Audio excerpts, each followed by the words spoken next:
पूर्णांकों के निम्नलिखित युग्म के एचसीएफ और एलसीएम ज्ञात करें तथा सत्यापित करें कि दो संख्याओं का गुणनफल बराबर जो होता है एचसीएफ और एलसीएम है ने गुणा के बराबर। अब सुनो, इसमें 2 नंबर क्वेश्चन में क्या है कि 852 और 1491।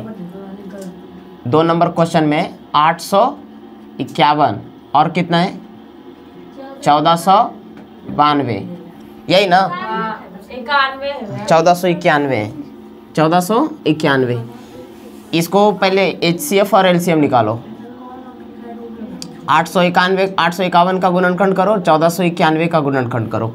851 का कितना कितना होगा, सबसे पहले चेक करो, 2 से तो नहीं लगने वाला, 3 से चेक करो।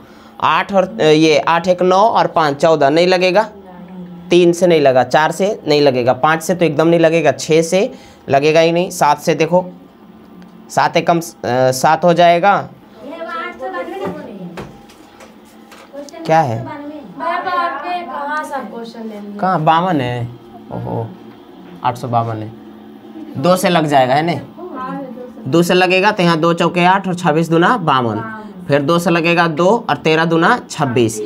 अब चेक करो 3 से लग जाएगा, ये 3 7 21 और 3 एकम 3, ठीक है, अब नहीं लगने वाला ये, ठीक है। तो 2 गुना 3 गुना कितना 71।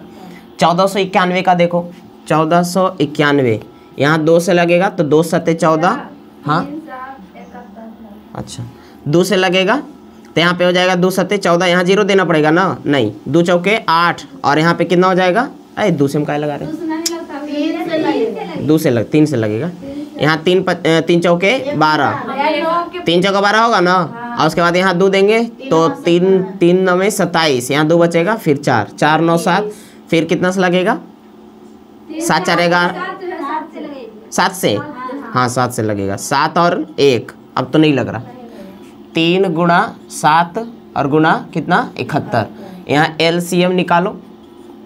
एलसीएम क्या होता है कि पहले सब में मिला के, ठीक है, तो यहाँ पे देखो 71 मिला 71 लिखो, फिर देखो 3 मिला तो 3 लिखो, और 2 नहीं मिला और 7 भी नहीं मिला, ठीक है, सबके मल्टीप्लाई करके यहाँ पे लिखो।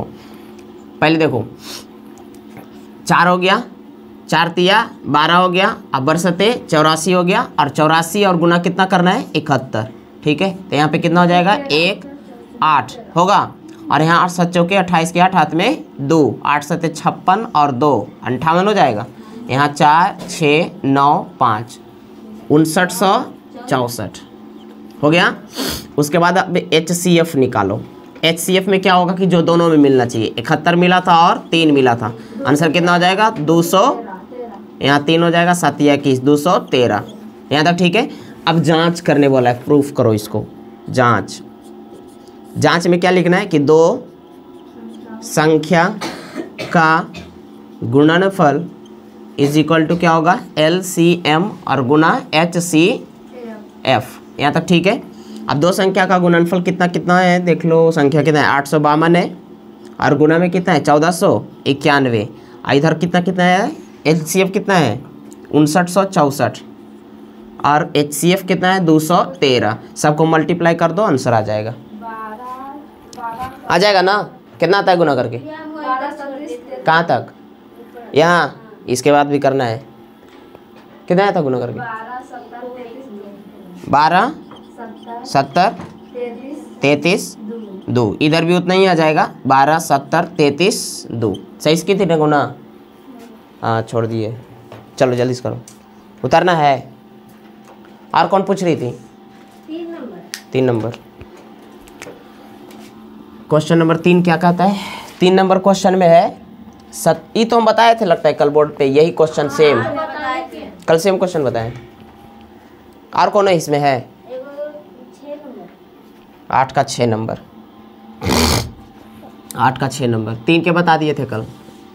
8 के 6 में देख लो 902 और 1500 कितना है 17, इतना ही ना।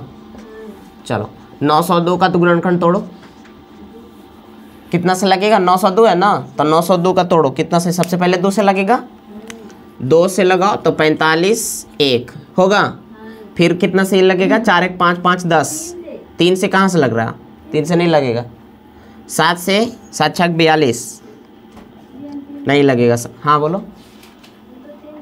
3 से तुम कैसे लगाओगे 451 को? 3 से लग जाएगा पूरा पूरी। देखो तो 4 5 9 9 1 10, कहाँ लग रहा 3 से? 7 से चेक करो, 7 6 42, 3 बचेगा, नहीं कटेगा। 8 से 9 से भी नहीं कटेगा, 9 से 9 से 9 से भी नहीं कट रहा। 10 11 से कटता है, हाँ 11 से कटेगा एक ही बार। 11 चौके 44 और यहाँ 1, 11 बार में इतना से लगेगा। देखो 2 गुना 11 गुना कितना 41 होगा। उसके बाद कितना करना है 1517। 1517 का तोड़ो। सबसे पहले देखो चेक करो कितना से लगेगा। 2 से नहीं लगेगा, 3 से चेक करो। 7 1 8, 8 और 5 कितना 13, 1 14, नहीं लगेगा 8 से। 7 से चेक करो, 7 से कटता है। 7 दूना 14 होगा ना, तो यहाँ 1 फिर 7, ये भी नहीं कटेगा। 8 से भी नहीं कटेगा। 9 से भी नहीं कट रहा। 10 11 से चेक करो, 1 1 2 और 7 और ये 5 12, ये भी नहीं कट रहा। 12 से भी नहीं कटेगा। 13 से चेक करो, 13 एकम 13 देंगे ना, तो यहाँ 2 बचेगा। फिर 13 से लगेगा तो 8, ये भी नहीं कट रहा। 17 से चेक करो तो 17 दूना 34, 17 1 17 चौका 8, 17 5 85, 17 36 से ऐसे नहीं, 17 36 से लगेगा तो यहाँ पे 5, ये तो कट ही नहीं रहा। किससे कटता है देखो, लगाइए होगा 37 से। कितना से पहले लगा है? 37 से 41 बार। एक ही बार 37 से। हाँ। कितना बार में? 41 खत्म, बस। 37 और गुना कितना 41। बड़ा गजब दिया है। यहाँ देखो, चलो तो इसका HCF निकालो। HCF हो जाएगा जो दोनों में मिलेगा, तो 41 ही रहेगा। एलसीएम वही होगा जो पहले देखो दोनों में मिला, उसके बाद जो नहीं मिलता है उसको लिखो।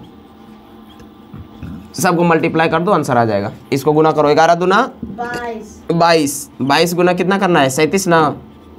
7 दूना 14 के 4 हाथ में 1, 7 दूना 14 1 15, 3 दूना 6, 3 दूना 6, यहाँ 4 हो जाएगा। 6 5 11, 6 1 7 1 8 हो गया। फिर 814 को किससे गुना करना है 41 से, तो यहाँ 4 हो जाएगा, 1 हो जाएगा और यहाँ पे 8 हो जाएगा। फिर 4 चौके 16, हाथ में 1, 4 एकम 4 1 5, 8 चौके 32, यहाँ 4 7 3 3 2 3, ठीक है। 33 37 और 4।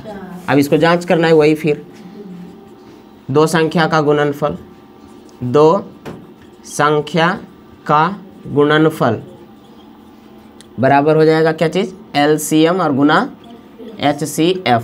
तो यहाँ 2 संख्या का गुणनफल कितना कितना है 902 है, और गुना कितना है 1517, और इधर कितना है LCM में 33 37 और 4, और गुना कितना करना है 41। ये दोनों को ना करना, आ जाएगा आंसर। चलो ठीक है, गुना करके खाली लिख देना। देखो 10 नंबर तो हो गया, अब 11 नंबर समझो। क्या कोई दिक्कत है इसमें क्या? हाँ जी, ये वाला कोई दिक्कत नहीं, क्रॉप हो जाता है ये।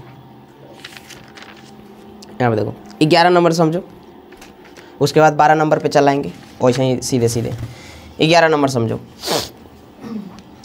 11 नंबर में देखो समझना है, जांच करें कि क्या n रिलेशन बता रहा है किसके साथ, कैपिटल N मतलब नेचुरल नंबर, ठीक है, के लिए 15 के पावर n का इकाई अंक 0 हो सकता है। सुनो ध्यान दो, इसमें समझना पड़ेगा इकाई अंक पे। इसमें क्वेश्चन क्या बोला है, अगर मान लीजिए तुमको कोई संख्या दे दे, ठीक है, ऐसे देखो जैसे यहाँ हमने कोई संख्या लिखा 40, कितना लिखे 40। यहाँ पे इसको अगर हम गुणनखंड करें, ठीक है, तो यहाँ देखो गुणनखंड में क्या होगा 2 गुना 5 10।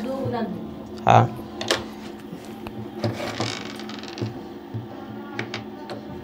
2 गुना कितना 2 गुना 2 और गुना कितना 5। अगर हम 20 ले, इसका क्या होगा 2 गुना 5। अगर हम यहीं पे 100 ले, ठीक है, तो यहाँ हो जाएगा 2 गुना 5 गुना 5। ठीक है, यहीं पे अगर हम 16 लें, ठीक है, 2 गुना 2 गुना 2। यहीं पे अगर हम 8 ले, ठीक है, तो 2 गुना 2। ठीक है, यहीं पे अगर हम 10 ले तो 2 गुना 5। यहाँ तक ठीक है। अगर हम यहीं पे कितना 75 ले लें, कितना 75, तो यहाँ पे कितना ले वो कितना हो जाएगा 3 गुना 5 गुना 5। तुम यहाँ पे इस गुणनखंड में देख क्या रही होगी कि यदि किसी संख्या का इकाई अंक, ठीक है, कितना पे समाप्त हो रहा है, 0 पे। कितना पे, 0 पे। तो इसका अगर हम अभाज्य गुणनखंड करते हैं, ठीक है, तो कितना है 2 और 5 है, 2 और कितना है 5 है। अगर हम 30 लेंगे, कितना 30, ठीक है, तो इसका गुणनखंड करो तो 2 गुना 3 गुना 5।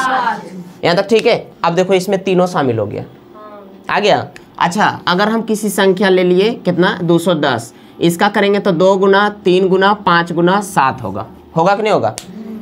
कितना है 30, गुना 7 कर देते तो 210, तो यहाँ भी 7 लगा देते हैं। ठीक है, अब सुनो, इसको बढ़िया समझना, 11 नंबर लकुल्ले बन जाएगा। यहाँ देखो लेकिन ये समझोगी तब, ये जितना पॉइंट लिखे ना इसको बढ़िया से समझ लो, वो वाला आसान हो जाएगा। 30 का गुणनखंड किया तो 2 गुना 3 गुना 5। ठीक है, यदि किसी संख्या का इकाई अंक 0 है, कितना है 0 है, यहाँ 0 वहाँ 0, इस लाइन पूरा 0 है, यहाँ भी 0 है। ठीक है, तो 0 वाला में देख क्या रहे, एक चीज कॉमन तुम देखो, 0 वाला में मिल क्या रहा है, अभाज्य गुणनखंड सब है।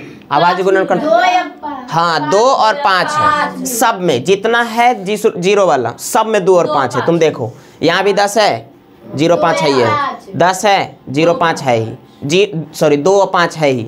यहाँ भी 100 वाला है तो 2 और 5 है ही, 0 है तो 2 5 है ही, 0 है तो 2 5, 0 है तो 2 5 है, 2 और 5 है ना। लेकिन बताओ इसमें 3 है, 7 है नहीं, 3 है, 7 है नहीं, कोई ज़रूरत नहीं। लेकिन 2 और 5 का होना एकदम ज़रूरी है। ठीक है, यानी हम यहाँ से बोल सकते हैं कि किसी भी संख्या का इकाई अंक तभी होगा जब उसका अभाज्य गुणनखंड में 2 और 5 दोनों शामिल होगा।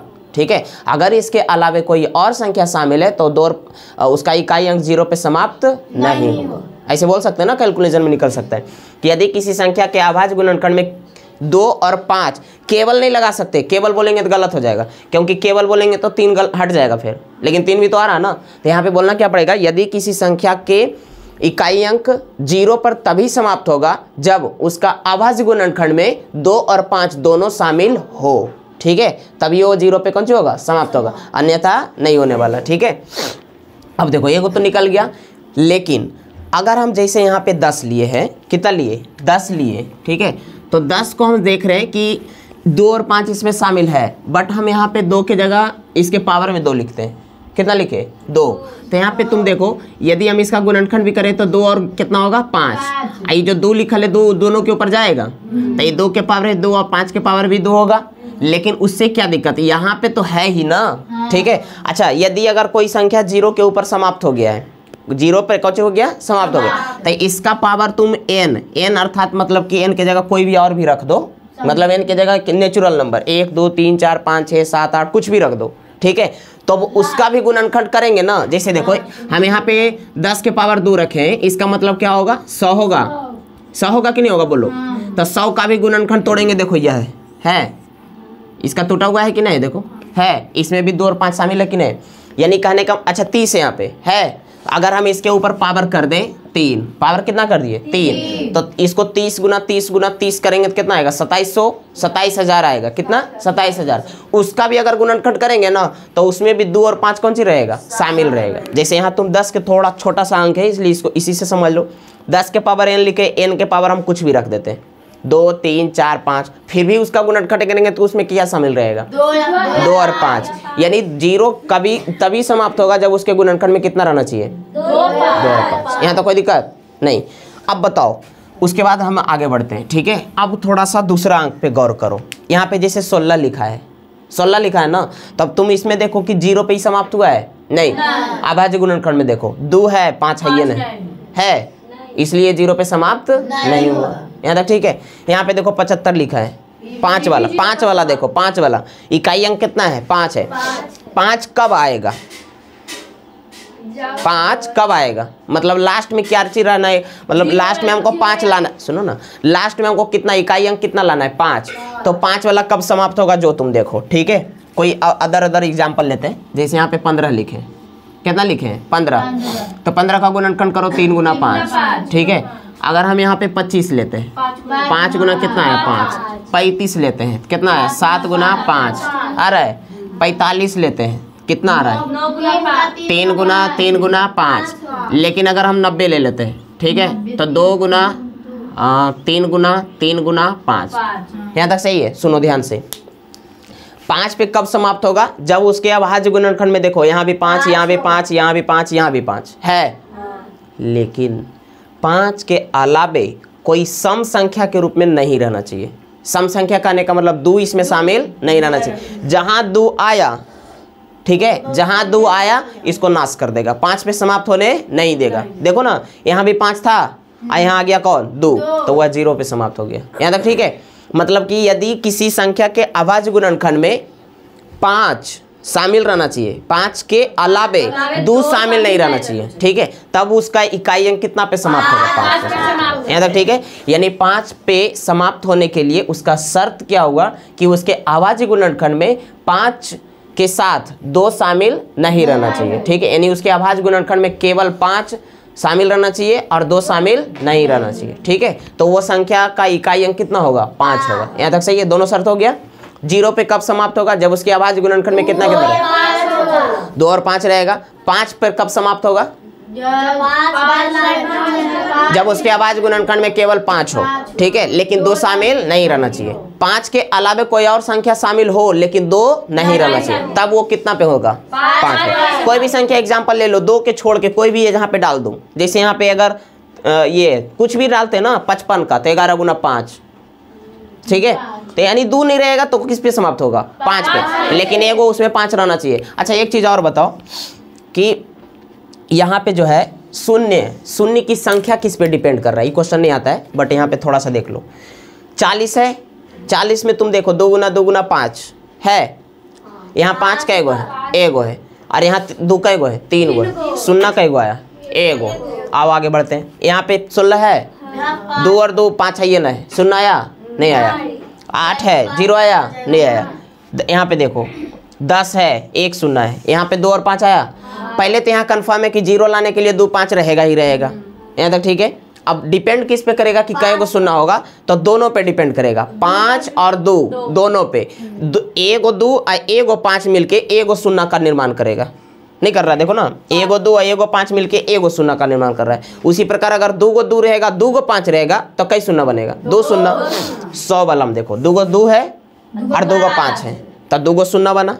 अगर 3 0 रहता तो 3 गो 2 और 3 गो 5 रहेगा, ठीक है। जैसे यहाँ पे अगर हम बताओ इस, अच्छा इसका हम गुना करेंगे, बिना गुना कैले बताना कि इसमें गुना करने के बाद कितना आएगा, जो नहीं पूछ रहे हैं। गुना करेंगे तो उसमें कै 0 रहेगा, एक ही गो रहेगा, क्योंकि 5 आएगा ही, अब बाकी 2 गो तो ऐसे ही रह जाएगा। मतलब 2 और 5 दोनों मिल के 0 का निर्माण करेगा, ठीक है। यानी दोनों में जिसकी संख्या न्यूनतम रह गया वही आंसर हो जाएगा। जैसे यहाँ पे देखो 2 यहाँ पे 2 गो है, 5 यहाँ 1 ही गो है, इसकी संख्या न्यूनतम है, आराम से हो जाएगा कै 0 1 0। यहाँ भी देखो 1 2 1 5 1 ही 0 आया। यहाँ भी देखो 1 2 1 5 1 0, यहाँ तो है ही नहीं, 2 है ही नहीं, तो आएगा नहीं आएगा। 90 में देखो 1 2 1 5 1 0 का निर्माण करेगा। यहाँ तक ठीक है। अब क्वेश्चन पे आते हैं, 11 का 1 नंबर, ठीक है। अब नॉर्मल में सब आसानी से बनेगा, इसको लिखवा देंगे कभी।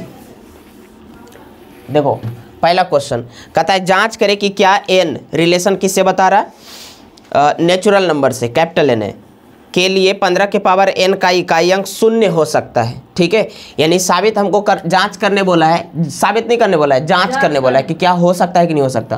तो देखो 15 के पावर n बोला है, 15 के पावर n, और n जो बता रहा है क्या है, चीज़ है नेचुरल नंबर है। n जो है ना वो क्या है, नेचुरल नंबर है। मतलब यहाँ n के जगह 1 2 3 4 5 6 7 कुछ भी रख सकते हैं। यहाँ तक ठीक है, उससे हमको मतलब नहीं है, केवल इसका गुणनखंड से मतलब है। यहाँ तक ठीक है। अब देखो उसके बाद बोल रहा है इकाई अंक ये 0 पे समाप्त होगा, जो पूछ रहा है। इसका अगर हम यहाँ पे 1 2 3 4 ऐसे बढ़ाते जाएंगे कितना भी, ठीक है, तो ये 0 पे समाप्त होगा नहीं, क्यों नहीं होगा? 3 और 5 आ रहा है, 2 5 आ ही नहीं रहा, इसमें 2 शामिल नहीं है। यहाँ तो ठीक है। अब इसी को हमको बनाना है, क्या चीज? इसी को बनाना है। देखो ये क्या नंबर का है? 11 का। 11 का क्वेश्चन नंबर 1 है। क्वेश्चन नंबर 1 में क्या कहता है? जांच करें कि क्या n रिलेशन बता रहा है किसके लिए? n के लिए 15 के पावर n का इकाई अंक क्या हो सकता है? 0 हो सकता है। ठीक है, तो इसके लिए पहले हमको लिखना पड़ेगा शून्य होने के लिए शर्त।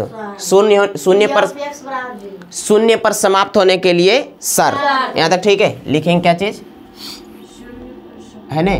शून्य किसी भी संख्या का, ऐसे किसी भी संख्या, तो फिर ऐसे लिख दो, किसी भी संख्या का, हाँ ऐसे लिखो, किसी भी संख्या का इकाई अंक शून्य तभी होगा, शून्य तभी होगा जब क्या चीज? जब उस संख्या के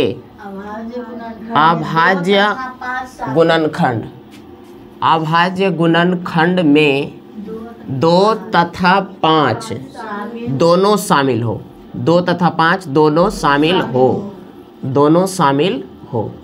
ठीक है, दोनों शामिल हो। ये तो शर्त हो गया कि किसी भी संख्या का इकाई अंक शून्य तभी होगा जब उस संख्या के अभाज्य गुणनखंड में 2 तथा 5 दोनों शामिल हो। यहाँ तक ठीक है? अब चलते हैं, अब देखते हैं कि 15 में 2 और 5 शामिल है कि नहीं है। ठीक है, अब 15 के पावर कितना लिखा है? n। यहाँ तक ठीक है? अब इसको देखो, 15 के अगर हम तोड़ेंगे तो कितना आएगा? 3 और गुना 5। यहाँ पे 15 के पावर n होगा ना। अब तुम देखो, यहाँ 3 के पावर भी n और 5 के पावर भी कितना चीज? n जो है दोनों के ऊपर आएगा ना, लेकिन इसका अभाज्य गुणनखंड देखे तो इसमें 2 है ही नहीं। यहाँ तक ठीक है? नहीं है। लिखेंगे क्या चीज? यहाँ 15 के अभाज्य गुणनखंड में 5 शामिल है, 5 शामिल है, लेकिन 2 नहीं है, 2 शामिल नहीं है। ठीक है, अतः 15 के पावर n का इकाई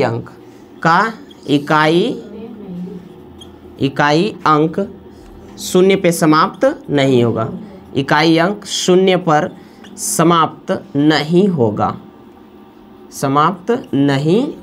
बस हो गया, कुछ नहीं करना है। इसको उतार लो, सब क्वेश्चन ऐसे ही बनेगा कुल्ले। खाली जितना दे रहे उतना से कम कर लो ना, हो जाएगा। देखो ध्यान दो, तो इसको मिटा दे रहे हैं। 11 का 2, देखो 11 का 2 बन जाएगा। 11 का 2 हम बताते हैं। ठीक है, 11 का बन जाएगा, बट हम 11 का 2 एक बार और बता देते हैं, समझ लो। जो इसको नहीं समझ में आएगा दोबारा देख लो। यहाँ देखो, कहता है जांच करें कि क्या किसी प्राकृत संख्या n के लिए, ठीक है, किसी प्राकृत संख्या किसके लिए? n के लिए 24 के पावर n, 24 के पावर कितना लिखा है? n। ठीक है, का इकाई अंक 5 हो सकता है। तो इकाई अंक 5 होने के लिए शर्त क्या बताया? इकाई अंक 5 पे कब समाप्त होगा? जब दूर रहेगा, 2 और 5 रहेगा तो 0 पे समाप्त होगा। या किसी भी संख्या का इकाई अंक 5 पे तभी समाप्त होगा जब उसके अभाज्य गुणनखंड में केवल और केवल 5 हो, 2 शामिल नहीं रहना चाहिए। ठीक है, 2 के अलावे कोई और संख्या शामिल हो जाए, बट 2 शामिल नहीं रहना चाहिए। ठीक है, चलो यहाँ पे लिखेंगे, यहाँ देखो ये 5 पे बोला है समाप्त होने के लिए ना, तो अब इसमें लिए शर्त क्या लिखाएगा? किसी भी, वही चीज लिखाएगा फिर, किसी भी संख्या का इकाई अंक कितना? 5 तभी होगा जब उस संख्या के अभाज्य गुणनखंड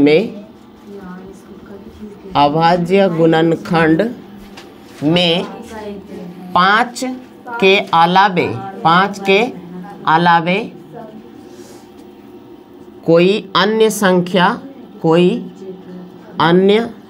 संख्या हो लेकिन दो नहीं। 5 के अलावे कोई अन्य संख्या शामिल हो लेकिन दो नहीं। यहाँ तक ठीक है। अब सुनो, अब चलते हैं, अब उसका देखते हैं 24 को तोड़ के कि इसमें क्या क्या है। ऐसे तो पता ही नहीं चल रहा, ठीक है। यहाँ पे देखो, यहाँ पे 24 का लेंगे, 24 को देखो तोड़ो तो यहाँ कितना होगा 2 गुना 2 गुना 2 गुना 3, इसके ऊपर n। तो यहाँ देख लो 2 के पावर n, 2 के पावर n, 2 के पावर n, 3 के पावर n। यहाँ तक ठीक है। बताओ लिखेंगे क्या चीज़। अतः यहाँ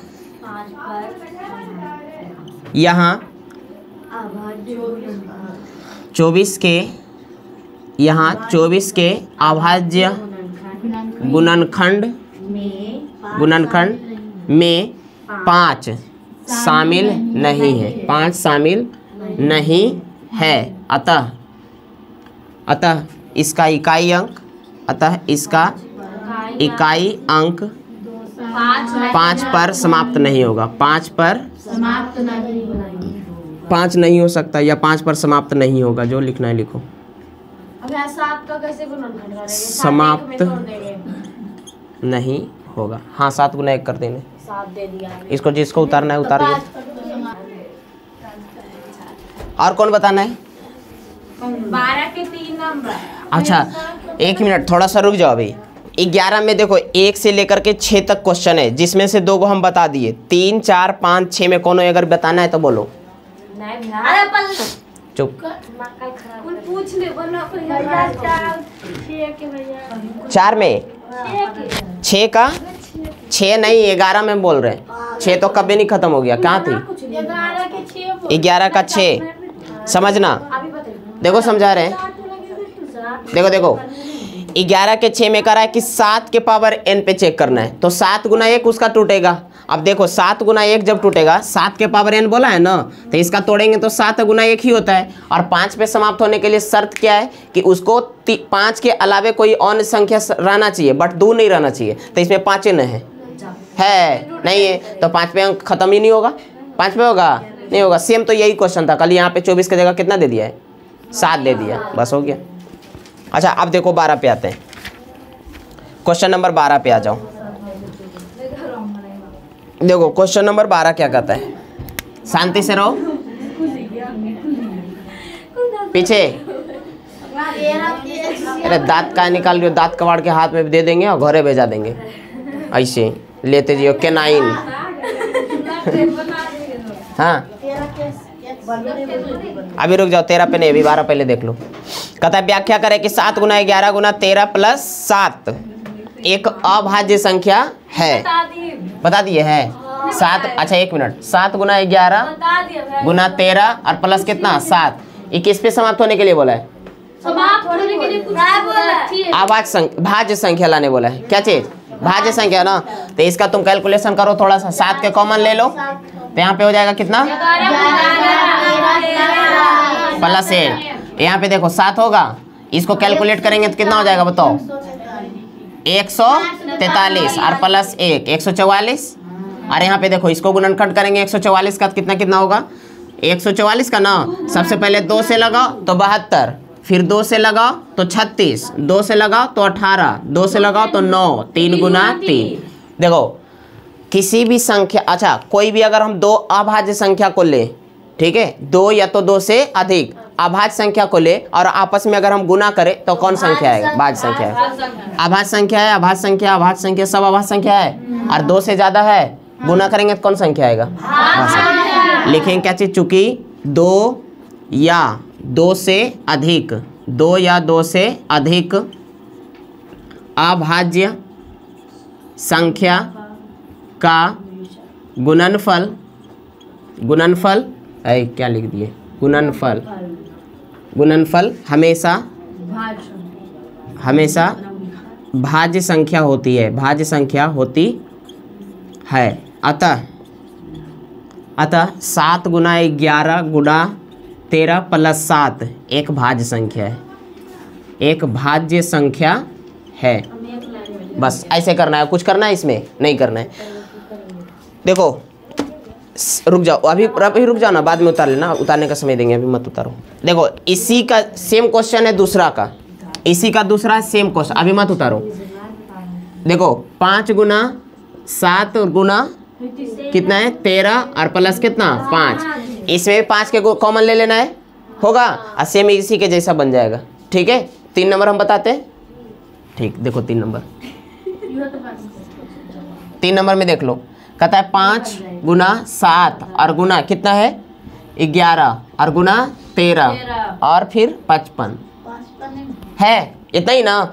तुम देखो यहाँ पे कि देखो इसमें 2 खंड रहता है, यहाँ पे एक 5 प्लस के इधर और एक प्लस के उधर। ठीक है तो इधर वाला में हम देख रहे हैं कि 55 11 और 5 है देखो ना, 11 भी और 5 भी, तो इधर 5 और 11 को साथ में रखते हैं तो इसको हम 55 ऐसे करके लिख सकते हैं, गुना 7 और गुना 13 और इधर 55 है, तो देखो 55 को हम कॉमन ले लेते हैं, तो यहाँ हो जाएगा 7 और गुना 13 और प्लस 1।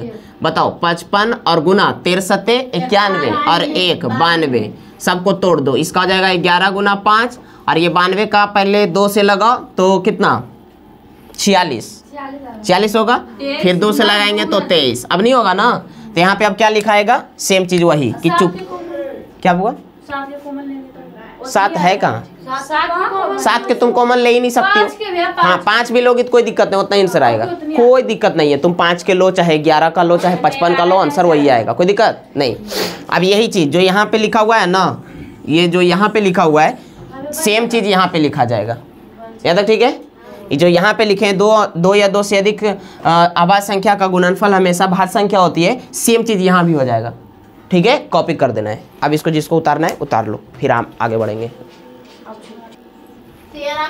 देखो वो 13 नंबर, हाँ ठीक है हम सवाल पढ़ते हैं, इसको तू लोग होमवर्क में बना लेना, बट हम समझा देते हैं। ठीक है क्वेश्चन क्या कर रहा है कि 3 मापन दंड, थोड़ा सा ध्यान दो, कहता है 3 को मापन दंड है। मापन दंड मतलब मापने वाला इकाई कुछ है ना, जो मेजर रॉड मापने वाला कोई इकाई वगैरह होगा, स्केल होगा। ठीक है कहता है 3 मापन दंड 64 सेंटीमीटर 80 सेंटीमीटर और 96 सेंटीमीटर लंबाई का है। ठीक है कपड़े की न्यूनतम लंबाई ज्ञात करें, कपड़े की न्यूनतम लंबाई ज्ञात करें। ठीक है जिसे इन दंडों में से प्रत्येक किसी का प्रयोग कर ठीक पूर्ण रूप से मापा जा सके, यहाँ तक ठीक है। थोड़ा सा समझना है अच्छा से। ठीक है जैसे अगर हम तुमको 3 गो मापन दंड दे दे, ठीक है, एक स्केल की लंबाई इतना लंबा रखे, एक स्केल की लंबाई इतना लंबा है और एक स्केल की लंबाई इतना लंबा है। इसका लंबाई हम 10 सेंटीमीटर रखते हैं, इसका लंबाई हम चलो 15 सेंटीमीटर रखते हैं, इसका लंबाई हम 20 सेंटीमीटर रखते हैं। एक को नहीं तू लोगों ने लिखा है नहीं, 10 20 30 करते रहेंगे।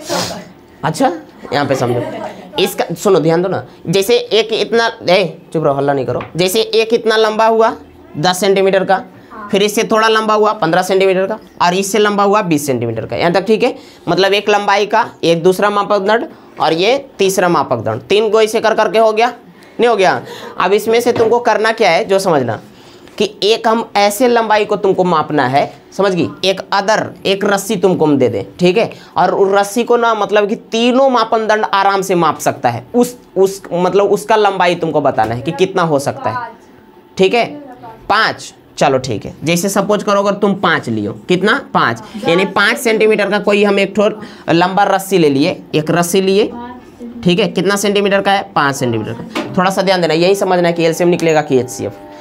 कितना सेंटीमीटर का लिए 5 सेंटीमीटर का। 5 सेंटीमीटर का अगर हम कोई भी रस्सी ले लेते हैं तो बताओ ये 10 सेंटीमीटर वाला इसको नापेगा? कैसे नापेगा?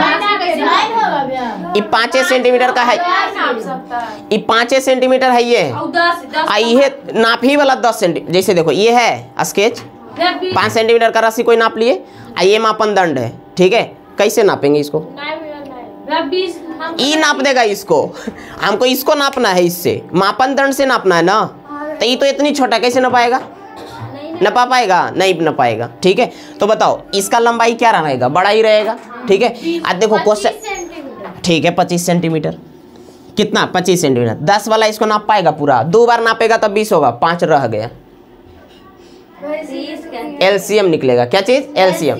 क्वेश्चन में देखो लिखा है ना न्यूनतम लंबाई, तो न्यूनतम मतलब वही तो होता है एलसीएम, वह छोटी से छोटी संख्या जो दी गई संख्या से पूरा पूरा कट जाए, तो एलसीएम ही निकलेगा। यानी तीनों का कौन सी निकालेंगे? एलसीएम। तो 14, 15, 20 का एलसीएम कितना होगा? 14, 15, 60 कितना होगा? 60। इसका होगा अभी जो एग्जाम्पल लिए उस पर समझो ना, 10, 15, 20 ये अपना मन से एग्जाम्पल लिए एक ठो समझने के लिए, ठीक है। यहाँ पे देखो 10, 15, 20 इसका एग्जाम्पल कितना हो जाए, ये एलसीएम कितना हो जाएगा? 60 ना। आप देखो 10 वाला मापन दंड जो है इसको लंबाई कितनी नाप देगा? 6 बार नापना पड़ेगा। 15 वाला नापेंगे तो 4 बार नापना पड़ेगा, और 20 वाला नापेंगे तो 3 बार नापना पड़ेगा, नहीं हो जाएगा? उसी प्रकार उसमें चल जाओ। तो उसमें क्या बोला है? एक है 64, 80, 96 लंबाई का है नापने वाला, ठीक है। अब उससे कह रहा है कि एक न्यूनतम लंबाई का कोई कपड़ा खरीदो जिसको ये तीनों मापन दंड आराम से माप सके, तो तीनों का एलसीएम निकाल देंगे, आंसर आ जाएगा। छोड़ दें? ठीक है। अगला 14 नंबर सवाल कहता है 3 पात्र में 3 गो बर्तन है जिसमें 27 लीटर, 36 लीटर और 72 लीटर दूध रखा हुआ है। यहाँ तक ठीक है? हाँ एलसीएम निकलेगा। हाँ एलसीएम निकाल दो, बना दो। इसमें बोला सबसे बड़ी HCF 27 लीटर, 36 लीटर और 72 लीटर दूध रखा हुआ है, ठीक है। कहता है कि कौन बड़ी माप तीनों पात्रों के दूध को ठीक ठीक माप सकता है? HCF निकालना है, वैसा तुमको माप निकालना है जो तीनों के बढ़िया से नाप सके, ठीक है। तो बताओ कितना आंसर होगा? हमको लगता है कितना होगा बताओ? शायद 9 होगा। 9 3 27 3 बार नाप देगा, 36 है तो 4 बार में नाप देगा, 72 है तो 8 बार में नाप देगा, नहीं हो जाएगा? HCF निकलेगा। 15 नंबर सवाल कहता है 3 भिन्न भिन्न पात्र में दूध और पानी के मिश्रण के भिन्न भिन्न परिणाम रखे गए हैं जिसकी माप 403, 434, 465 kg है। कौन बड़ी माप तीनों को माप सके? ये भी HCF होगा।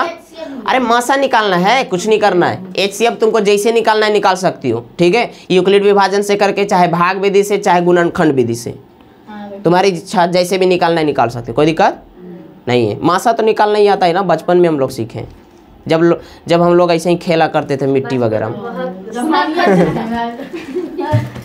ठीक है, आज के लिए इतना ही रखते हैं, ठीक है, मिलते हैं।